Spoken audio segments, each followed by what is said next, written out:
It is when there's a connectivity to a threat to our country. It could be a threat, a connectivity to violence. And what this working group does,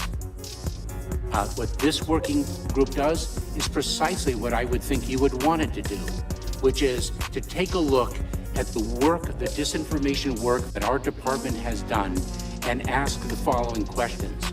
Do we have policies? Do we have guardrails?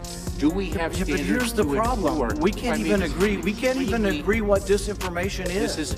You can't even agree that it was disinformation, that the Russians fed information to the Steele dossier. If you can't agree to that, how are we ever going to come to an agreement on what is disinformation so you can police it on social media? Senator, I have 2 points, if I may finish. Number one, that what this working group does, because it's not an office, what this working group does is ensure that there are guardrails, definitions, standards to make sure that the free speech rights, the civil liberties, and privacy rights of individuals. So do you think COVID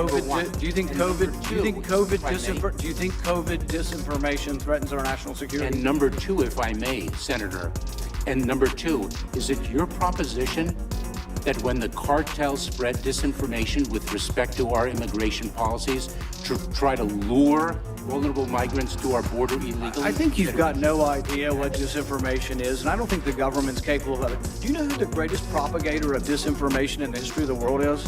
The U.S. government. The U.S. government. Are you familiar with McNamara, the Pentagon Papers? Are you familiar with George W. Bush and the weapons of mass destruction? Are you familiar with Iran-Contra? I mean, think of all the debates and disputes we've had over the last 50 years in our country.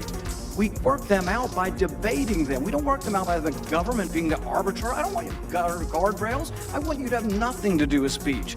You think we can't determine, speech by traffickers is disinformation? You think the American people are so stupid they need you to tell them what the truth is? You can't even admit what the truth is with the Steele dossier. I don't trust government to figure out what the truth is. Government is largely disseminating this. Government is largely disseminating disinformation.